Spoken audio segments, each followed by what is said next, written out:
Um, Social consequences. These consequences are both positive as well as negative. Positive. Migrants work as an agent of social change. They diffuse new ideas of science and technology, family planning, girls' education, etc., from one place to another place. People also bring different cultures with them, which help to break the narrow considerations and broaden up the mental horizons of the people. Negative.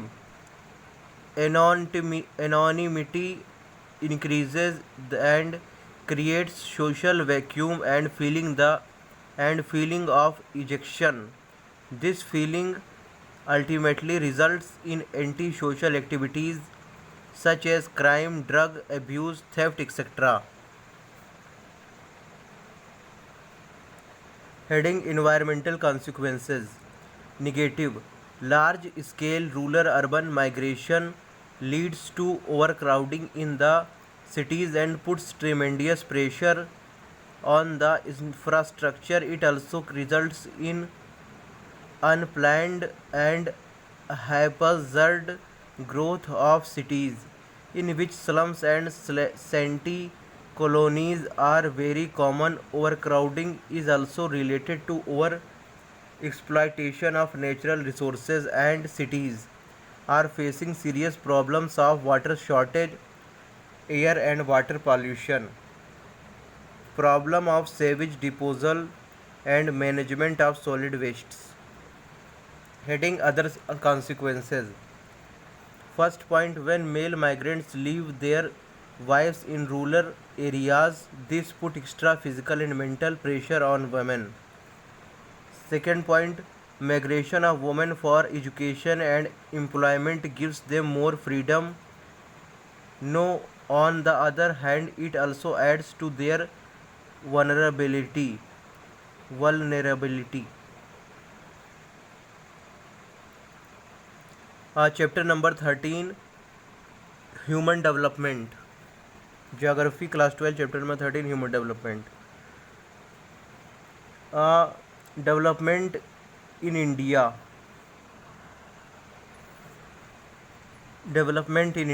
India has mixed experience of development. The distribution of available opportunities is uneven. A small section of population enjoys all the available modern facilities. On the other hand, the marginalized sections include scheduled caste, scheduled tribes, landless agricultural laborers, poor farmers, slum dwellers, and others which do not have basic amenities, even potable water, education, and health facilities. Among all sections, women are the most marginalized with the increasing developmental activities. These marginalized sections are becoming even more marginalized and hence are forced to live under object poverty, and subhuman conditions. There is another interrelated aspect of development that has direct role in making human life uncomfortable and cause environmental pollution. Example, air, water, soil and noise pollutions. These are leading to the tragedy of commons and threatening of the existence of human society. Consequently, the poor are being subjected to three interrelated processes of declining capabilities. They are: first, social capabilities due to displacement and weakening social ties. Second point, environmental capabilities due to increasing in pollution. Third point, personal capabilities due to increasing incidence of disease and accidents. Thus, in turn, this has adverse effects on their equality of life and human development. Heading Human Development.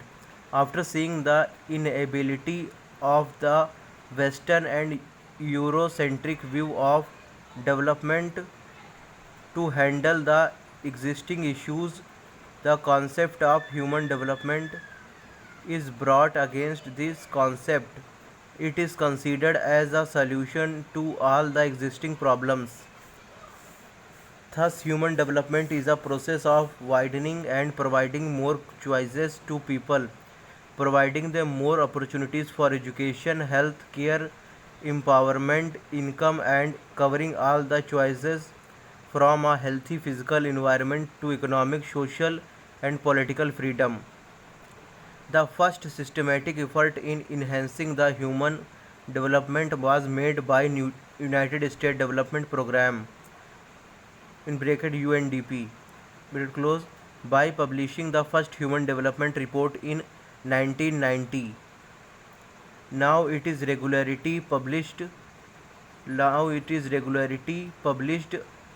UNDP is responsible for making and amending the indicators to decide the human development of a country. It gives rank to all member countries on the basis of calculated scores by using indicators and publishing them in the report. Heading Human Development in India. According to Human Development Report HBR close of 2011, India ranks 134th with the composite HDI value of 0.547 in bracket medium human development bracket close among 172 members countries of the world. There are many socio-cultural and historical factors which are responsible for the low score condition of human development in India. These are first point historical factors. These include colonialism, imperialism and neo-imperialism. Second point socio-culture factors. These include violation of human rights, social discriminations like race, religion, gender and caste-based discriminations, social problems of crimes, terrorism and war. Third point political factors. These include political stability and nature of state, forms of government, level of empowerment, etc. A Planning Commission of India also prepares for Human Development Report for India and takes the states and union territories as units for analysis. Further, the states take districts as their units of analysis. Planning Commission in its Human Development Report takes the given indicators selected by UNDP along with other indicators like economic attainment, social empowerment, social distributive justice, accessibility of opportunities, hygiene and welfare policies made by the states. Heading indicators of economic attainment. Economic productivity forms an integral part of human development, thus gross national product and per capita availability are taken as measures to access the resources base oblique endowment of any country.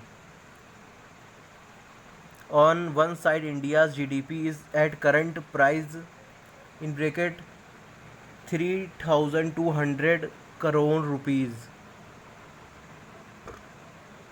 and its per capita income in bracket 20,813 are showing an impressive development in India in terms of resource base, but on the other side the existence of poverty, deprivation, malnutrition, illiteracy and different prejudice like caste, religion, and gender discrimination are showing a different face of economic achievements.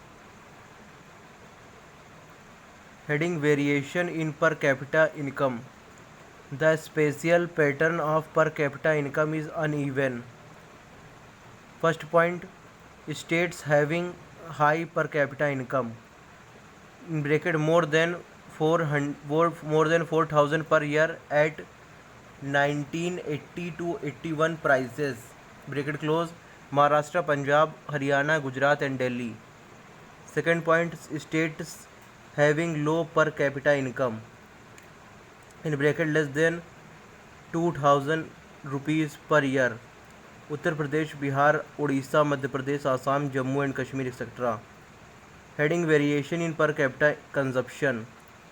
First point, there are large regional deep disparities in terms of per capita consumption.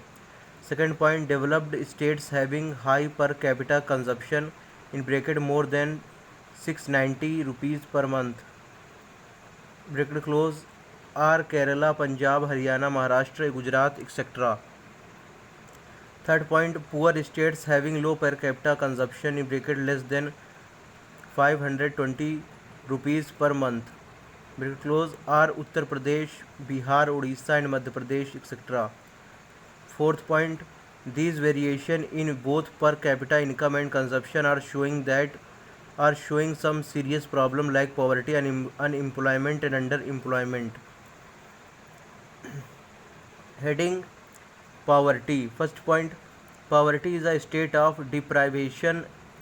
In absolute terms, it reflects the inability of an individual to satisfy certain basic needs for a sustained, healthy and reasonably productive living. Second point, in India, poverty varies among different states. Bihar and Odisha in bracket population living below poverty line bracket close recorded more than 40% poverty, while Madhya Pradesh, Sikkim, Assam, Tripura, Arunachal Pradesh, Meghalaya and Nagaland recorded more than 30% of poverty.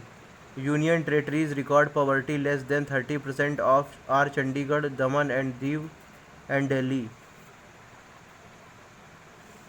Third point, employment rate is for educated youth is only 25%.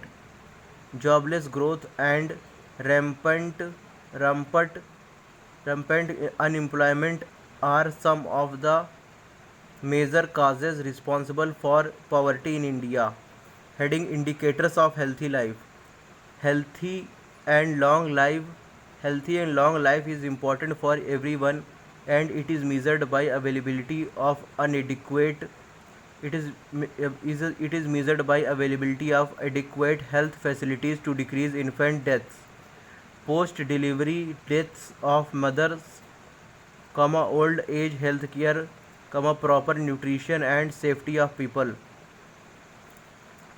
Health indicators are: first, mortality rate. India has been successful in declining mortality rate from 25.1% 25.1 per thousand in 1951 to 8.1 per thousand in 1999.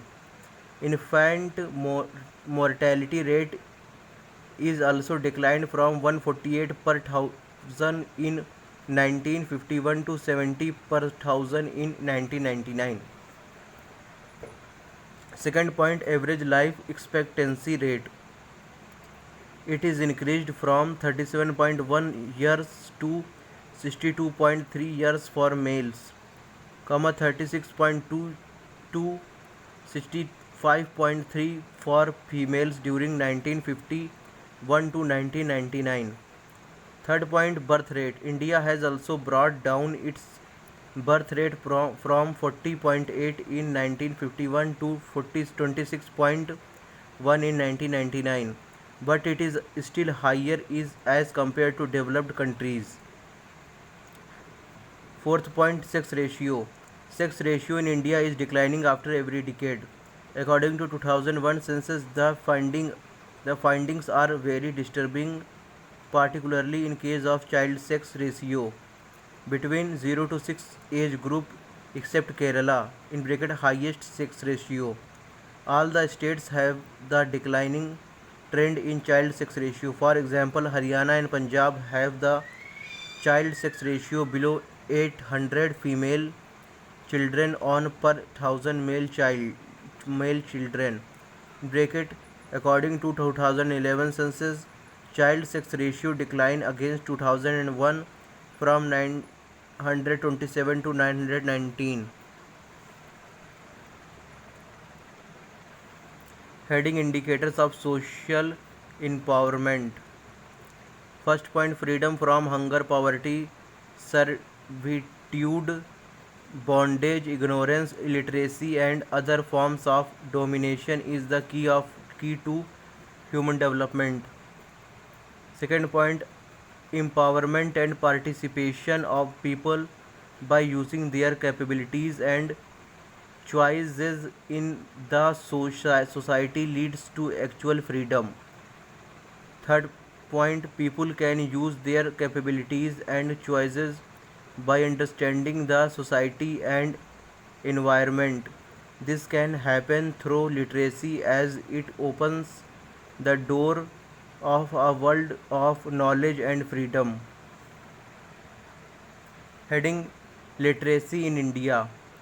First point, according to 2001 census, India's literacy is about 65.4% while its female literacy is 54.16%. In bracket, according to 2011, 74.04% is total literacy rate. Of these, 82.14% and 65.46% are males and females respectively. Second point, percentage of total literacy and female literacy are higher than the national average is in most of the southern states. Third point, literacy rate is low in Bihar in bracket 47.53% and high in Kerala 90.92%. It shows a large regional disparities in context of literacy in India. Fourth point, literacy rate is low in rural areas. In some marginalized sections of our society like females, scheduled castes, scheduled tribes, agricultural laborers, etc. In spite of having some improved condition in literacy rate in these sections, there is still a wide gap between the rich and the marginalized sections. Heading Human Development Index in India. A Human Development Report in India is prepared annually by the Institute of Applied Manpower Research in the supervision of Planning Commission by taking states and union territories as the unit of study. States with high HDI value are Kerala in bracket highest HDI among Indian states, that is 0.92, Delhi, Himachal Pradesh, Goa and Punjab, whereas Chhattisgarh, Odisha and Bihar in bracket lowest HDI among Indian states with 0.41 bracket close recorded as lowest HDI value. Heading reasons for high and low HDI value. There are several reasons for having high and low HDI value include socio-political, economic or historical reasons. They are: first, higher number of literates is the main reason for Kerala having high HDI value. On the other hand, Bihar, Odisha, Madhya Pradesh, Assam and Uttar Pradesh have low composite value of HDI because of their lowest literacy rate. Second point, Economic development also has very important role in HDI. Economically developed states like Maharashtra, Tamil Nadu and Punjab have a higher value of HDI as compared to states like Chhattisgarh, Bihar, Madhya Pradesh. Third, historical reasons are also responsible for having high or low human development. Example, regional imbalances and social disparities which emerged under the British period are still crucial in determining the level of development because they are still affecting the political, economical and social system in India. Despite of having planned development of despite of having planned development by the government, the most important goals are still far away from the ideal level. Heading population, environment and development. Development is important because it improves quality of life but simultaneously brought many problems like regional disparities, social inequalities, discriminations, deprivation, displacement of people, violation of human rights, and declining human values and environmental degradation. UNDP, in its Human Development Report of 1993, tried to amend these issues and found an important role of civil societies in bringing about peace and human development. These civil societies can help by building up opinion for reduction in military expenditure, demobilization of armed forces, transition from defense to production of basic goods and services, and reduction in the nuclear weapons in developed countries. In the view of these approaches are presented by neo-Malthusian environmentalists and radical ecologists. These thinkers argued to maintain a balance between population and resources before starting any developmental activity. Sir Robert Malthus was the first scholar who drew the attention towards the imbalance between population and resources. Along with the problem of the scarcity of resources and growing population, there was another problem of unevenly distributed resources over the space and their accessibility only by few rich countries and people. So there were conflicts between rich and poor countries for these unevenly distributed resources. Along with Malthus, Mahatma Gandhi was also a supporter of balance and harmony between population and resources. According to him, institutionalization, industrialization and institutionalized the loss of mortality, spirituality, self reliance, non violence, and mutual cooperation and environment. Further, Gandhiji says that higher goals in the life of a person or by a nation can be achieved through the austerity for individual trusteeship of social wealth and non-violence. Here chapter number 13 is completed.